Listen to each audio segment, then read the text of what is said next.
શ્રી ગણેશાય નમઃ. સ્વાગત છે મિત્રો આપણી યુટ્યુબ ચેનલ સત્સંગ દર્શનમાં. આજના વિડીયોમાં આપણે જોશું શ્રાવણ માસમાં આવતી કૃષ્ણ પક્ષની વદ સાતમ એટલે કે શીતળા સાતમ.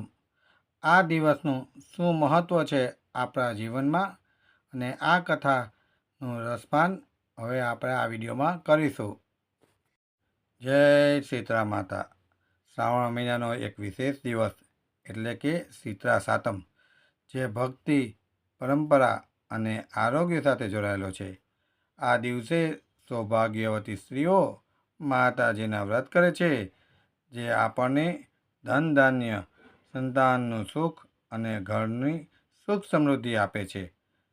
આપણે આ વિડીયોમાં જાણીશું આ વ્રતના નિયમો અને પૂજાવિધિ, આ વ્રતનું ધાર્મિક તથા વૈજ્ઞાનિક મહત્ત્વ અને એક પ્રેરણાદાયક વ્રતકથા જે આપણને ધીરજ, ભક્તિ અને કરુણાનો સંદેશ આપે છે.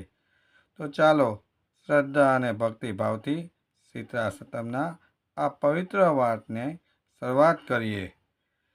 શ્રાવણ મહિનાના વદ પક્ષની સાતમના દિવસે આ વ્રત કરવામાં આવે છે. વ્રત કરનારી સ્ત્રીઓ સવારે વહેલા ઉઠી ઠંડા પાણીથી સ્નાન કરે છે. આ દિવસે અગ્નિ પ્રગટાવવામાં નથી આવતો, એટલે કે ચૂલો કે ગેસ સળગાવાતો નથી. એ દિવસ પહેલાં એટલે કે રાંધણછટ રસોઈ બનાવીને રાખવી. વ્રતના દિવસે માત્ર ઠંડુ ભોજન જ લેવું, જેમ કે પૂરણપોળી, ભાખરી, દાળ ભાત, લાપસી, દહીં વગેરે. માતાજીની પૂજા કરવા માટે નીમના પાન, ફૂલો, ધૂપ, દીપ અને ઠંડો પ્રસાદ અર્પણ કરવો. શીતળા માતાની કથા સાંભળવી કે વાંચવી અને પરિવાર સાથે પ્રસાદ લેવો. હવે આપણે આ વ્રત કથાની વાત જાણીએ. એક ગામમાં દેરાણી અને જેઠાણી પોતાની સાસુ સાથે રહેતા હતા. બંને ઘરે એક એક દીકરો હતો. મોટી વહુ ઈર્ષાળુ અને નાની વહુ ભોળી અને પ્રેમાળ હતી. એક વખત શ્રાવણ મહિનાની રાંધણછટ આવી. સાસુએ નાની વહુને રસોઈ બનાવવાનું કામ આપ્યું.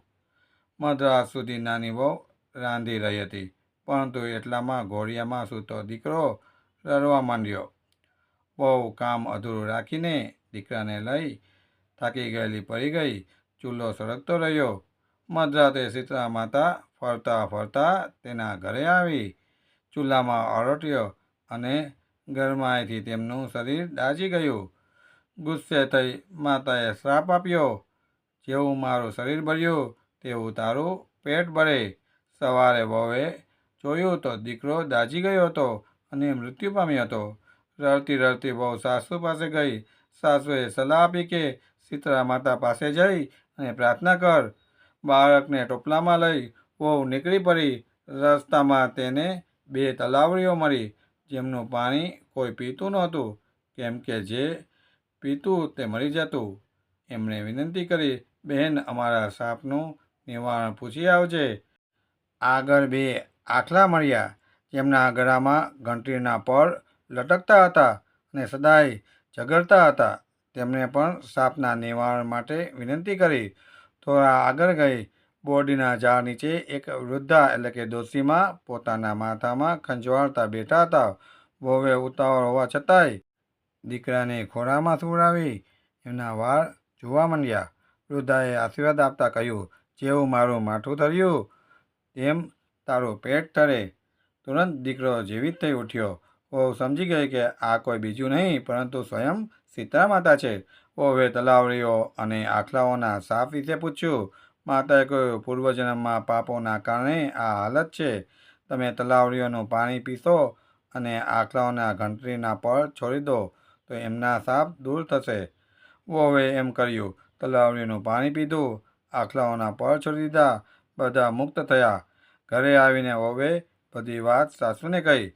જેઠાણી ઈર્ષાએ એ રીતે કરતી નીકળી, પરંતુ માર્ગમાં તલાવડીઓ, આખલાઓ અને વૃદ્ધાની મદદ કરવાનું ઇનકાર કર્યું.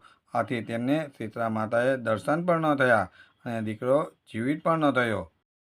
જેવી રીતે નાની વહુને શીતળા માતા ફર્યા, તેવા વાત કહેનારને તથા સાંભળનારને ફળજો. જય સીતળા માતા. મિત્રો, સીતળા સાતમની કથા આપણે શીખવડે છે કે ભક્તિ સાથે કરુણા, સેવા અને ધીરજની જરૂર છે. માત્ર વ્રત કરવાથી નહીં, પણ મનની શુદ્ધિ અને સદાચારથી જ માતાના આશીર્વાદ મળે છે. માતા સીતળા તમારા ઘરમાં સુખ સમૃદ્ધિ, આરોગ્ય અને શાંતિ આપે એવી પ્રાર્થના. જો આ કથા અને માહિતી તમને ઉપયોગી લાગી હોય તો વિડીયોને લાઈક કરો, કોમેન્ટમાં લખો કે તમારા ગામ કે શહેરમાં સીતળા સાતમ કેવી રીતે ઉજવાય છે, અને ચેનલને સબસ્ક્રાઈબ કરો જેથી આવા ભક્તિભર્યા વિડીયો તમને ચૂકી ન જાઓ. એટલા માટે સબસ્ક્રાઈબ કરતા ભૂલતા નહીં. જય સીતળા માતા.